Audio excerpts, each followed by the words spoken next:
हम लोग दरअसल कई सीटों का ऐलान पार्टी कर रही है कि हमने पिछले दिनों में 11 सीटों का ऐलान किया था और काफी अवामी दबाव है, हमारे संगठन के लोग भी और आम जनों का भी काफी दबाव है कि एमआईएम और सीटों से लड़े। तो हम आज चंद सीटों का और ऐलान कर रहे हैं। काराकट से पाटलिपुत्रा, गोपालगंज, शिवहर और दरभंगा में भी पार्टी इलेक्शन लड़ेगी, जिसका ऐलान पार्टी आज कर रही है। मधुबनी से भी काफी दबाव है, उसके बारे में हम लोग गौर कर रहे हैं, लेकिन इन जगहों पर पार्टी इलेक्शन लड़ेगी, जिसका ऐलान हम लोग कर रहे हैं। और कई कई उम्मीदवार हमारे यहाँ हैं। अभी हमारी पार्टी में आज ज्वाइनिंग भी हो रही है मोहतरमा प्रियंका चौधरी साहिबा का, जिनका काराकट से ताल्लुक है, और जनाब फारूक साहब का भी, जिनका पाटलिपुत्रा से ताल्लुक है, वो ज्वाइन कर रहे हैं। कई सीनियर लीडर हमारे ज्वाइन कर रहे हैं और हम बड़ी मजबूती के साथ इलेक्शन लड़ना चाहते हैं। मेरी ख्वाहिश है, पार्टी की पूरी कोशिश है कि कहीं से भी भाजपा कामयाब नहीं हो, लेकिन चूंकि हम इलेक्शन का ऐलान करते हैं तो आप लोग इल्जाम लगाते हैं। हमारी पूरी कोशिश रही 2020 में भी, मैंने तमाम तर मिली ऑर्गेनाइजेशन को कहा कि मुझे गठबंधन का पार्टनर बना दिया जाए।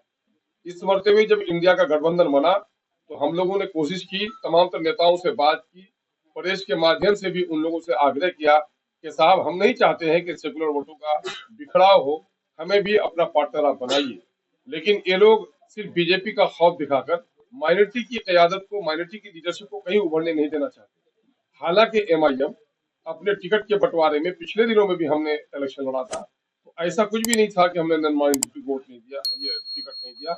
हमने यादव को टिकट दिया, हमने दलितों को टिकट दिया है। अब की बार भी जो हम एमपी के इलेक्शन के लिए जिन सीटों का ऐलान कर रहे हैं, हम 50% वहाँ जो टिकट्स हैं वो हम नॉन मुस्लिम्स को देंगे। इसलिए कोई इल्जाम हम पर नहीं लगा सकता है कि हम कोई खास जमात और समूह की बात कर रहे हैं।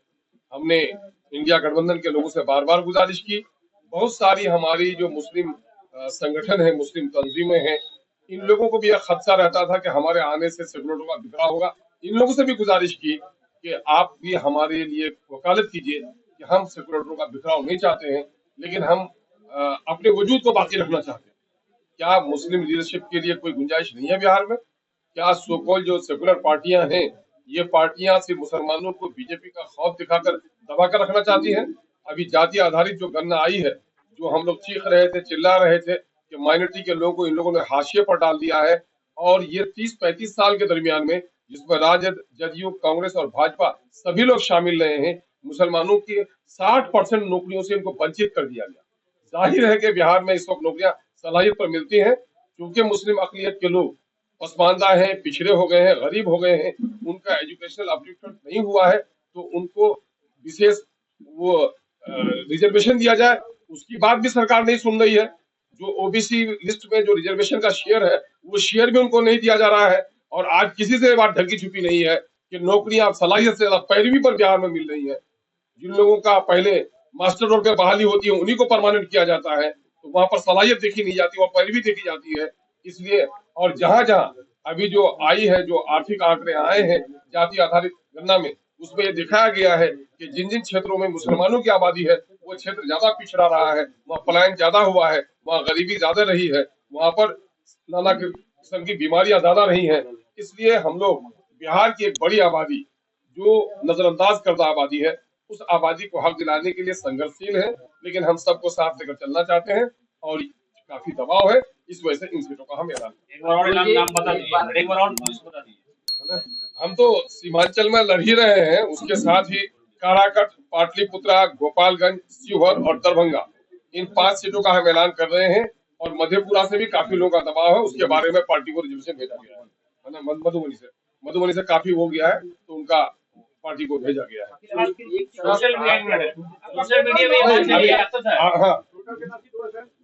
सोशल मीडिया में ये बात चल रही है कि आरजेडी के नेता आपसे संपर्क कर रहे हैं, आपके आवास की तरफ भी आ रहे हैं, क्या इस तरह की कोई बातचीत है कि चुनाव में आप? भाई मैंने पहले भी कहा रहा था कि मेरा दिल भी खुला हुआ है, मेरे दरवाजे भी खुले हुए हैं। कोई बुलाए तो हम उसके यहाँ जाने के लिए भी तैयार है, कोई हमारे यहाँ आए तो हम उनको बुलाने के लिए भी तैयार है। और फिर कई संगठनों से हमारी बात चल रही है।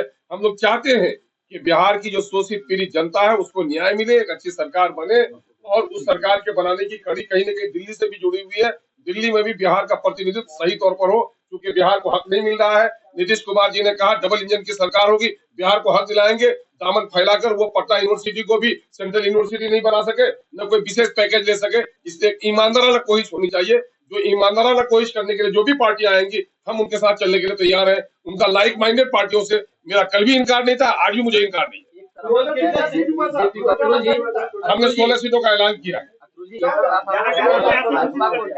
एक का प्रत्याशी हम लोगों ने घोषित नहीं किया है, क्योंकि मामला गया का था। अभी इसका हम लोग को करना था, वहां पर कुछ मामला जो रिपोर्ट वहां पर गई है, उस रिपोर्ट पर हम लोग के नेता ने रोक दिया है। वहां के ऑब्जर्वर आ रहे हैं 1-2 दिन में, उसके बाद हमारा दूसरे तीसरे चौथे पर पांचवें मॉडल का प्रस्ताव होगा। बीजेपी को डैमेज करना चाहते हैं, दूसरी तरफ आप पे आरोप लगता है बीजेपी की बी टीम है। कौन बेशरम लोग मुझे बीजेपी का बी टीम कहते हैं? हिम्मत तो मुझसे मुकालमा कर ले, बहस कर ले।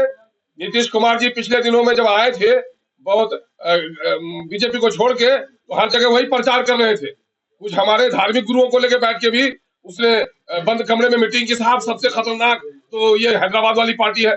गए थे समाधान यात्रा में पूर्णिया, समाधान तो कुछ किया नहीं समस्याओं का। वहां पर भी वही कहा कि बीजेपी की बी टीम है।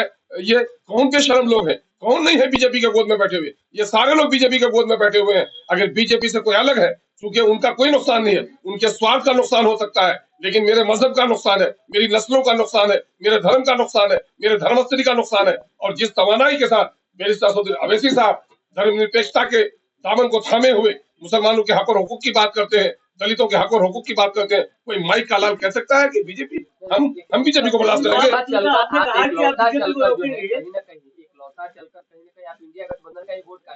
भाई बपौती है किसी की वोट, बपौती है किसी की वोट। मैं जब 5 जीत के आया था, किसका कट के आया था? मैं जब 5 जीत के आया था, कहाँ जीता? कौन था वहां पर? वो वोट पे लिखा हुआ है, नाम किसी का है? अरे हमारे वोट पर राज किया है लोगों ने। आप 2015 का आप देख लो, गठबंधन की सरकार की वोट 41% वोट हासिल किए थे महागठबंधन ने। 41% में 18% वोट मुसलमानों का, 23% वालों को 25 मंत्रालय नहीं 34-38 मंत्रालय मिली। और जो 18% माइनॉरिटी के लोगों ने वोट दिया, 4 मंत्रालय झुंझुना उनको मिला। मालूम कर रहे हैं, अभी तो कुछ भी नहीं कर रहे हैं आप, एमपी भी नहीं है। अच्छा, किशनगंज में आपका मुकाबला है, जनता दल यूनाइटेड के उम्मीदवार जो है नॉमिनेशन कर रहे हैं, मास्टर मुजाहिद बीजेपी के साथ है। कल तक आप एजेंट करते थे, जावेद आपके खिलाफ है। इसीलिए तो मैं कह रहा हूँ रणनीति क्या होगी आपकी वहां पर? मैं तो कहता हूँ इन लोग का रंग रूप देख लिया ना। कल बीजेपी को भगाने के लिए नीतीश जी मसाल जुलूस निकाल रहे थे, और आज जाके करें हुजूर अब कभी नहीं भागेंगे आपका दामन छोड़कर, है ना। चटिया और गुरु का जो रिश्ता होता है, जाके माफी मांग रहे हैं गोया। ये करने वाले हम लोग हैं। ये दोनों का दोगलापन हम लोग के दरमियान में है। मैंने नीतीश जी को 2014 में पहचाना था, बिहार के लोगों को पहचानने में देर लगी, और जब मुझको टिकट दिया था, मुझको क्षण भर देर नहीं लगी जब बीजेपी की तरफ से कदम बढ़ाया था। मुझको कहेगा बीजेपी के बारे में? कौन लोग हैं ये? सारे लोग बीजेपी के यहाँ, यही अभी किशन के कैंडिडेट के बारे में कह रहे हैं। ये पिछले दिनों मसाल जुलूस निकाल रहे थे, और आज कहा गए हैं किनके लिए? मोदी के लिए वोट मांगने के लिए गए ना। ये मोदी के चमचे और ये नीतीश कुमार के दोहरे किरदार के लोग हम पर इल्जाम लगाएंगे। चलिए, रोजा भी है, ख्याल रखना। और अगर आपको हमारा वीडियो पसंद आया हो तो हमारे चैनल को सब्सक्राइब, लाइक, कमेंट, शेयर करना ना भूलें और बेल आइकन दबाना भी ना भूलें। हमारे चैनल को फेसबुक, एक्स और इंस्टाग्राम पर भी जरूर फॉलो कर लें और अपना फुल सपोर्ट दें।